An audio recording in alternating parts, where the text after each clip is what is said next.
Hello hello, aujourd'hui c'est un grand jour, je me fais enlever mon appareil. Donc après les 50 jours de confinement qui se sont passés, je peux sortir pour aller me faire enlever l'appareil. J'ai vraiment hâte de l'enlever là, je n'en peux plus.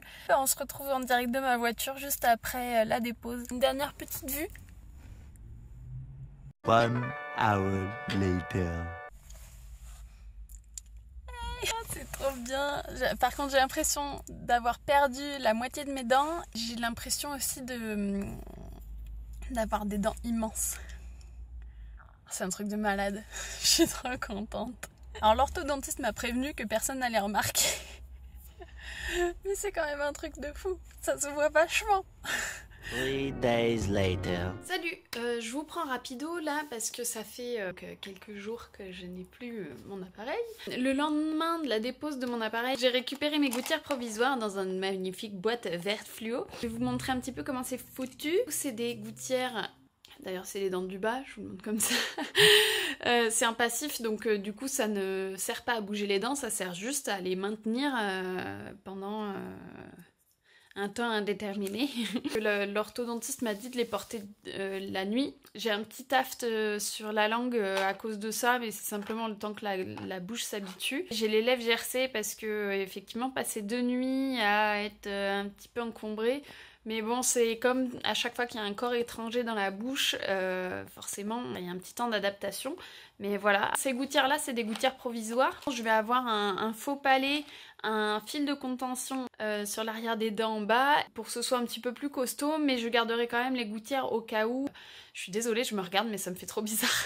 Je suis pas encore habituée à me voir parler avec mes dents nickel comme ça, et du coup, c'est la découverte pour moi. Je suis super contente. 1 eternity later.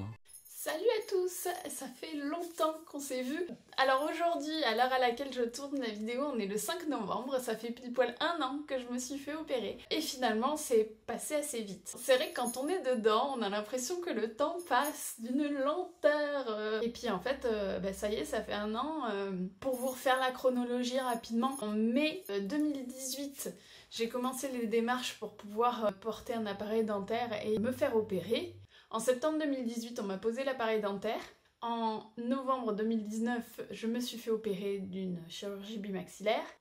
Normalement, en mars 2020, j'aurais dû me faire retirer mon appareil, sauf qu'on a été confinés. Je me le suis fait retirer donc en avril 2020. Et c'est pas fini. J'ai aujourd'hui besoin de faire maintenir mes dents. Je dois avoir une contention minimum pendant 1 an, mais mon orthodontiste m'a bien dit que fallait pas se dire bah dans 1 an c'est fini hein. Parce qu'après il faut enlever la contention mais pas d'un coup en fait, on fait tous les 2 jours et puis après on voit si ça bouge, on continue à la mettre, si ça bouge plus et on est sorti d'affaire, mais bon je pense que je vais pas espérer trop me débarrasser de ça. Dans la vidéo de tout à l'heure, vous avez vu du coup ma gouttière, donc je vais vous la remontrer un petit peu là. Parce que la gouttière, effectivement, je l'ai encore. Elle est là, et puis elle est à l'envers encore. Non mais franchement, n'importe quoi. Donc ma gouttière est ici. Pour ceux qui ont fait un Invisalign, ça doit vous rappeler des trucs. Après, je dormais toutes les nuits avec pendant 2 semaines, je crois.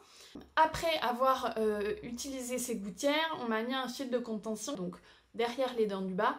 De là jusque là, c'est un fil de métal avec de la colle dessus. Et aujourd'hui, vu que ma mâchoire du bas a été remise en avant, je n'ai plus de place pour avoir un fil de contention derrière les dents du haut, puisque mes dents du bas tapent dedans. Du coup, on a mis un fil de contention juste en bas.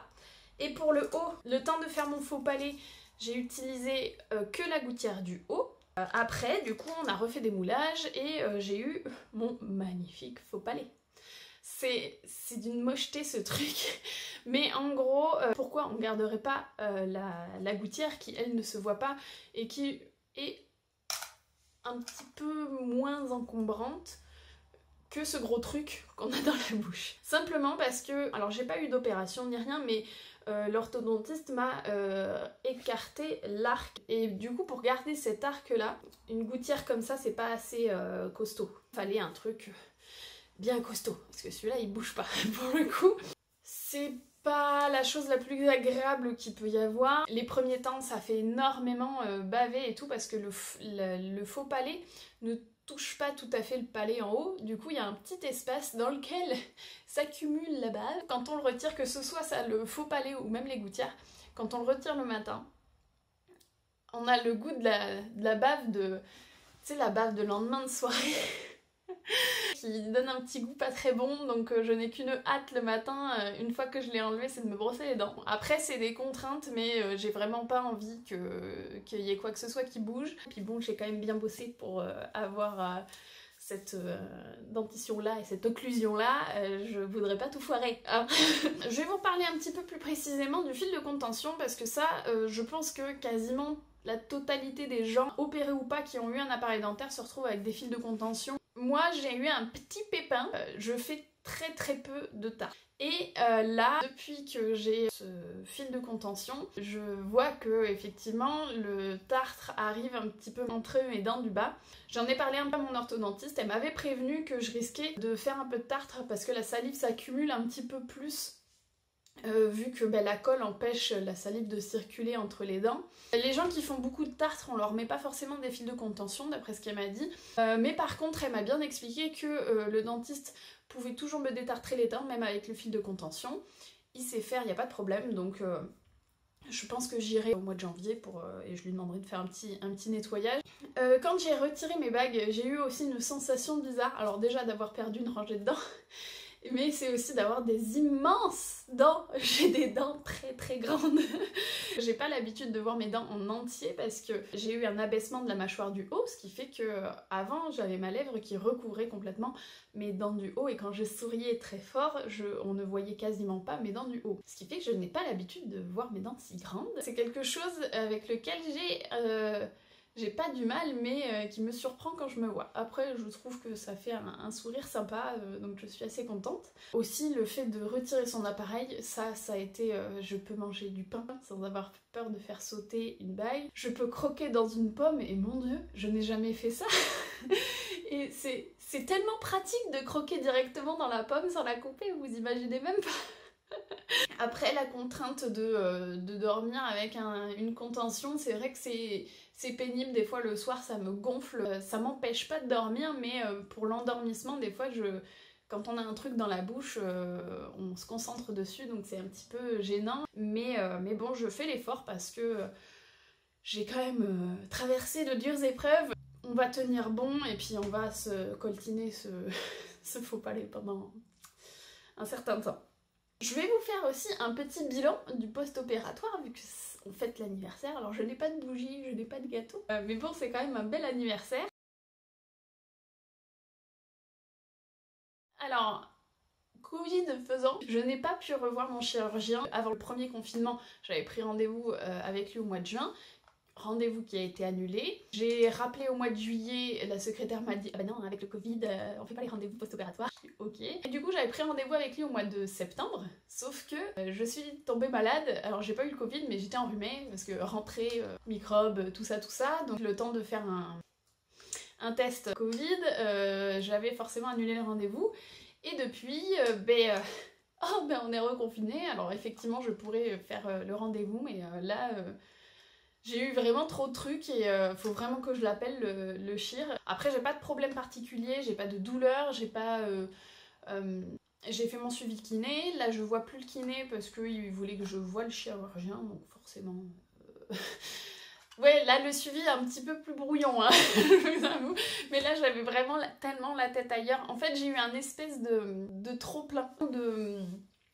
Là c'est bon, j'en ai marre, donc c'est peut-être aussi pour ça que j'arrivais pas à me motiver à faire cette vidéo. Après c'était cool parce que j'ai eu beaucoup de questions, vous m'avez envoyé pas mal de messages, tout ça, donc c'était agréable de pouvoir vous aider, que ce soit sur Instagram, sur les commentaires YouTube, parce que bon, même si je ne poste pas de vidéos, je réponds à tous les commentaires. J'ai eu un moment où j'avais plus envie. Enfin, ça devenait contraignant d'aller chez le kiné. Alors c'est pas loin, mais Bordeaux-Centre, genre il faut que tu cherches pendant un quart d'heure pour te garer, ça coûte des sous de se garer. Ça me prend la matinée du coup parce que le temps d'y aller, de revenir, tout machin. Et voilà, j'ai revu l'orthodontiste qui est contente du résultat. Apparemment ça bouge pas, il y a juste une petite dent. Elle m'a dit bon, on n'a pas fini de la placer pile poil comme il faut, mais ça fonctionne très bien comme ça. Et puis bon, j'en avais vraiment tellement ras le popotin que je lui ai dit enlève-moi cet appareil. Très honnêtement, je souris, ça ne se voit pas, donc ça ne me dérange absolument pas, et du coup dans l'occlusion ça dérange pas non plus, donc voilà. Donc un an après, où en est-on de ma sensibilité au niveau du visage, etc. En sortant de l'opération, pour rappel, je sentais plus toute cette partie-là, une partie de ma lèvre du haut et mes gencives. Aujourd'hui, j'ai repris tout mon menton. Enfin, je pense vraiment que là, quand je gratte, je sens partout. Alors après, est-ce que les sensibilités de là et là sont un petit peu plus... Mais là, vraiment, ça me dérange pas. Ça se trouve, j'ai récupéré 98%, il reste 2%, mais ça ne me dérange pas. Ma lèvre du bas, pareil, est revenue complètement. Le seul endroit où j'ai toujours pas retrouvé la sensibilité, c'est ma gencive du haut, ici. Et derrière la lèvre, juste là, en fait. Juste à ce point-là. Et aussi j'ai une petite sensation des fois de fourmillement qui est juste derrière mon nez là. Je vais pas me mettre mes doigts dans le nez, mais c'est juste à la base du nez. La lèvre, encore ça va, ça fait un petit peu effet quand t'as très très froid et que t'es engourdi du bout de la lèvre. La gencive c'est assez contraignant parce que quand je me brosse les dents, du coup je sens pas si je me fais mal à la gencive ou pas. Faut que je regarde ce que je fais, et puis la brosse à dents électrique tranquille ou bilou, je saigne pas donc je me dis que ça passe, mais faut que je fasse attention quand même. Donc quand je me brosse les dents, je réfléchis quoi. C'est pas vas-y j'y vais, si ça me fait mal, faut que j'arrête. La gencive c'est un petit peu pénible, mais bon, je suis pressée de récupérer ma gencive quand même. Après ça peut mettre très très longtemps au niveau de la sensibilité. J'ai eu énormément de personnes inquiètes qui m'envoyaient des messages par rapport à la sensibilité, de perte de sensibilité du menton, des lèvres, de la langue, du palais, des trucs comme ça, mais en général, même si ça fait 6 mois que vous avez été opéré, faut pas s'inquiéter non plus parce que chaque nerf se reconstruit, ça met un certain temps. Des fois, il y a des choses qui ne se récupèrent pas, c'est le jeu, ma pauvre Lucette. Je comprends que c'est pénible, moi c'est un petit peu contraignant au moment où je me brosse les dents et des fois quand je mange. Quand tu croques quelque chose de très dur, des fois tu sens avec ta gencive que ça griffe ou quoi, et là des fois je m'imagine, je me dis ça se trouve ça me fait mal à la gencive et je le sens pas. Faut juste y penser et faire attention, c'est tout. Le jeu en vaut la chandelle de toute façon, et voilà, mais après j'espère qu'un jour ça reviendra quand même. Mais bon, en gros pour résumer, la convalescence n'est qu'une affaire de patience. Oh c'est beau. Qu'est-ce que c'est beau ce que je viens de dire. Donc c'est une affaire de patience. Quand vous m'envoyez des messages et que vous me dites j'ai perdu la sensibilité de mon menton, j'en ai marre de manger liquide, j'en ai marre d'avoir une tronche toute gonflée, je ressemble à un hamster, je vous réponds à chaque fois, faut être patient. je suis pas d'une grande aide pour ça, et il faut juste être patient. Et puis la meilleure façon d'avoir un beau résultat, c'est de prendre un petit peu sur soi, d'être patient, de s'occuper de soi, de faire des massages chez le kiné, des choses comme ça. C'est vrai que seul le temps guérit les bimax. Alors après, on m'a posé de questions par rapport au fait que c'est toi qui as demandé à ce qu'il te refasse le nez, est-ce que c'est toi qui as demandé à ce qu'il te refasse la lèvre et tout. Moi, avant de me faire opérer, je pouvais même pas... Le menton, je savais qu'il fallait le refaire parce que c'est sûr qu'en avançant la mâchoire, j'allais avoir un menton de 3 mètres de long, mais je n'aurais jamais pensé que ça me bouge le nez et que ça me change ma lèvre du haut, quoi. Ça, c'est le chirurgien qui m'en a parlé un petit peu en amont. C'est à l'appréciation du chirurgien. Après, il y a un problème récurrent, je trouve, dans les articles que j'ai pu lire et dans les groupes, c'est que quand il y a une avancée de la mâchoire du haut, ça a tendance à élargir le nez. Le nez, c'est au milieu de la figure, donc forcément, ça peut en choquer certains d'avoir... parce que ça peut être 2 mm, hein, mais 2 mm, c'est énorme. Du coup, j'ai quelqu'un qui m'a envoyé un message qui était plutôt inquiet par rapport à son nez. Donc, faut pas hésiter, je pense, à dire à votre chir, si vous devez avoir l'avancée de la mâchoire du haut, Ah oui, j'ai vu sur internet que certains se plaignaient de l'élargissement de leur nez et tout, peut-être que ça peut leur faire penser à ça. Suite à cette avancée-là, le nez s'élargit, ça se trouve chez des personnes ça le fait, chez d'autres personnes ça le fait pas. N'hésitez pas à en parler à votre chir si vous avez envie de mettre un point d'honneur là-dessus. Effectivement, c'est le genre de truc, source de déception post-op que je vois le plus souvent dans les différents groupes. Après, les déceptions qu'il peut y avoir aussi, c'est par rapport à l'axe mâchoire du haut, mâchoire du bas. Ce qu'il faut savoir aussi, c'est qu'un chirurgien n'est pas magicien. S'il y a un gros écart de mâchoire, il fait ce qu'il peut pour la remettre comme il faut. Alors, malheureusement, ça peut arriver de se faire opérer une seconde fois, mais c'est les risques de l'opération. Vous pouvez avoir une infection, vous pouvez avoir plein de choses. Moi, j'ai eu un parcours d'une simplicité, quand je vois les expériences des autres, j'ai eu un parcours d'une simplicité terrible, même si ça n'avait pas été une promenade de santé. J'ai pas eu de complications, j'ai bien récupéré, en même temps je me suis bien motivée, mais ouais, j'ai un résultat qui me plaît, donc c'est tant mieux pour moi. C'est vrai que ça peut être très dur de ne pas apprécier le retour qu'on a suite à l'opération. Et bien si le dialogue avec le chirurgien en post-opératoire, qu'il vous dit mais non, le résultat il est bien et tout machin, parce que médicalement parlant ça peut être bien et le résultat peut être optimal, mais que vous ça ne vous convient pas, n'hésitez pas à aller voir quelqu'un pour en parler. Vous pouvez aller voir un psychologue, vous pouvez en parler aussi à votre orthodontiste parce que du coup lui il vous suit. Dans ce type d'opération-là, vous avez quand même la chance d'avoir un corps médical qui est assez nombreux, entre le chir, l'ortho, le kiné. Je sais même qu'il y en a qui sont suivis par des... comment ça s'appelle ? J'ai le nom en belge parce que du coup je suivais Mélissa sans accent, sa logopède, c'est un... je vous le mettrai là, je retrouve pas. C'est un...